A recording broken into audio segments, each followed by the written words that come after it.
पटौरी में हो, चाहे साला चक सिकंदर में हो, विद्यापति में हो, ये गाड़ी नहीं जाती। करते क्या आप, एक क्रू फिर भेजते, 3 घंटा मेरा क्रू वहां बैठता, लोड आपका रास्ते में रह जाता, गाड़ी नहीं पहुंचती, क्रू भी गया, मेन पावर गया, एक लाइन जाम हुआ, इसके लिए बुकअप, इस कुहासे में। तो बोले नहीं हम तो बुकअप नहीं किए हैं। आप बुकअप नहीं किए हैं? तो बोला हम बुकअप नहीं किए हैं। तो किसने मैसेज दिया, किसने मैसेज दिया? तो वो सारा चोर चीफ टीएलसी मैसेज दिया। कौन मैसेज दिया उसको बुकअप करने का? तो इस तरह की गुंडागर्दी होती है। मैंने कहा पीसी सर को ये उदाहरण देके समझाया कि सर आखिर ऐसा क्यों हो रहा है। तो सवाल बहुत से हैं, अधिकारी तक ये सारी बातें कौन पहुंचाएगा? ECRKU, CRMC, PNM में ये लेटर एक्सप्लेन करेगा। कितना लेटर मालूम है? अगर मालूम भी है तो क्यों जाएगा एक्सप्लेन करने के लिए? क्या मतलब है उसको? और हम तीनों ने कहा हम लाइन में काम करते हैं, मेरा आईडी खोलिए, मेरा आईडी खोलिए। 6 महीना 6 साल आप आईडी खोल के देख लीजिए, 99% हम ड्यूटी किए हैं। फ्लेडर नहीं है, एवेस्कॉन्डर नहीं है, सिक नहीं है, RMC PMC नहीं है, कोई बीमारी से भी ग्रसित नहीं है, फिट है 54 साल में भी। तो इसीलिए बोला 54 साल उम्र है, हम यस सर। 33 साल नौकरी कर लिया, यस सर। तुम अभी तक फिट है? हमारे 1 नंबर का खाते हैं, 1 नंबर का बोलते हैं, इसलिए फिट है, इसलिए फिट है। तो सारी चीज वहां रखी गई और हमने कहा कि सर जो बैक्टीरिया वायरस है लॉबी में, कंट्रोल में, सर बैक्टीरिया वायरस को निकालिए। ये सबसे बड़ा दुश्मन हमारे शरीर में जो संक्रमण पैदा करता है, हमारा शांति भंग करता है और हमारा नुकसान पैदा करता है। 4 साल 3 साल, एक आदमी 15-15 साल से बुरा नहीं मानेंगे कोई, 15-15 साल से लोगों पर नहीं गया, लाइन में नहीं गया है। एक आदमी का नाम लिखवाया सर्वेश दानापुर का, 15 साल से सर लॉबी में 264 किलोमीटर इसका माइलेज है, नाम लिखा सीनियर डी। हमने ऐसे भी CLI हैं जो आपने CLI बनाया, एक भी लोको पायलट उसके नाम से नॉमिनेट नहीं है। सीनियर डी का दरवाजा खोलना, दरवाजा बंद करना, लेटरिन में पानी देना, सब्जी लाना, इसके लिए 1.5 लाख का CLI है सर। और वो बताएगा कि सर रावत नेता है सर, और झुन्नू फलाना है सर, और DK मिश्रा ये करता है सर। एक इन्फॉर्मर मुखबिर को 1.5 लाख दे के रखा गया है। 6 CLI डिवीजन में है, हेडक्वार्टर में 8 हैं। ये क्या है सर? हम लोग काम कर रहे हैं लॉबी में, अनावश्यक रूप से DRM बिल्डिंग में रनिंग स्टाफ को बैठा के रखे हैं। GM का लेटर हमने बताया कि कहा कोई स्टेशनरी स्टाफ स्टेशनरी काम नहीं करेगा, रनिंग स्टाफ। कल आप BOS में मेल एक्सप्रेस और पैसेंजर ज्यादा हो गया ड्राइवर सोनपुर में, अब मालगाड़ी वाला ऑफिस सीटिंग कर रहा है, मालगाड़ी ऑफिस सीटिंग कर रहा है मेल एक्सप्रेस में। अब में आपका LPP LPM ज्यादा है। कहाँ है ये लोग? किस गड्ढे में है, किस बिल में ये लोग है? हमने कहा सर इन लोगों को पहले निकाल के लाइन पर भेजने का काम कीजिए।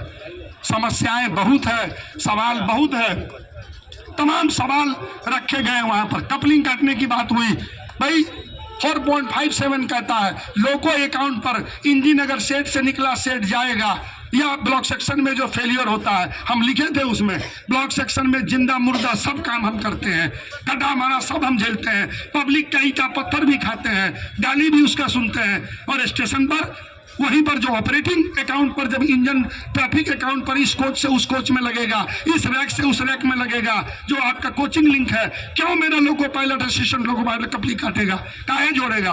वहीं कैरेज का लोग खड़ा है, वहीं पोर्टर खड़ा है, वहीं उसका संटमैन खड़ा है, और मेरा असिस्टेंट और ड्राइवर घुस के काट जोड़ रहा है। सर ये कौन सा सर इंसाफ है?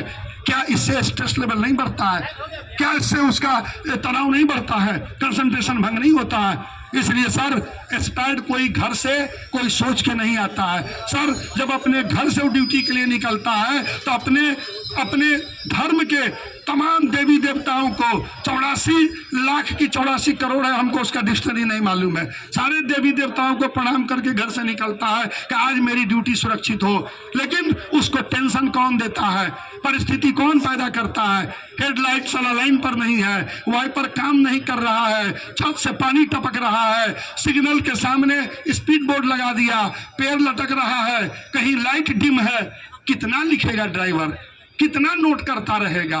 गाड़ी चलाएगा, पीछे मुड़ के देखेगा, ट्रैक देखेगा, सिग्नल देखेगा, झाड़ी देखेगा, और आकर के लॉबी में किसका छेद कहाँ पर है, किसका डायमीटर छेद का कितना है, आके COR में लिखता रहेगा।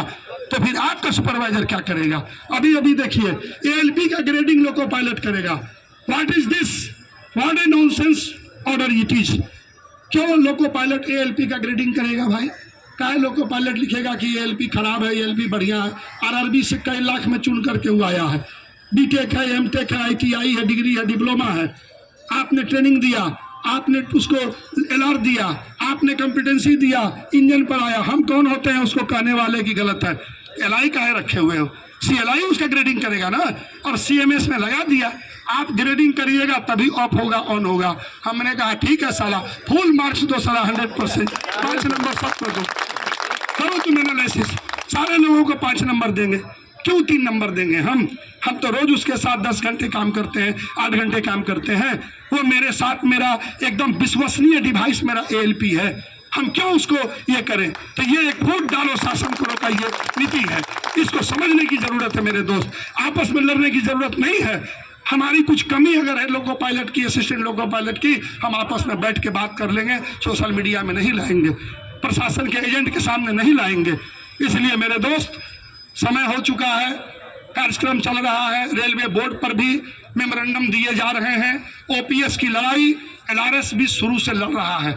यह बात अलग है कि जिस सीरियसनेस के साथ, जिस गंभीरता के साथ OPS की लड़ाई लड़ी जानी चाहिए, वो LR साहब भी नहीं लड़ पाया। लेकिन विजय बंधु जी जब से इस आंदोलन को पूरे देश का एक राष्ट्रीय आंदोलन बनाए हैं, LR साहब भारतीय रेलवे पर एक पहला संगठन है जो विजय बंधु के साथ है, दलाल यूनियन के साथ नहीं है। ये दलाल यूनियन की जो नौटंकी चल रही है, पहले बोला हम रेल बंद करेंगे, हड़ताल करेंगे जून में, विंटर सेशन में ये करेंगे, पार्लियामेंट घेरेंगे, और उसके बाद लखनऊ में रेल मंत्री का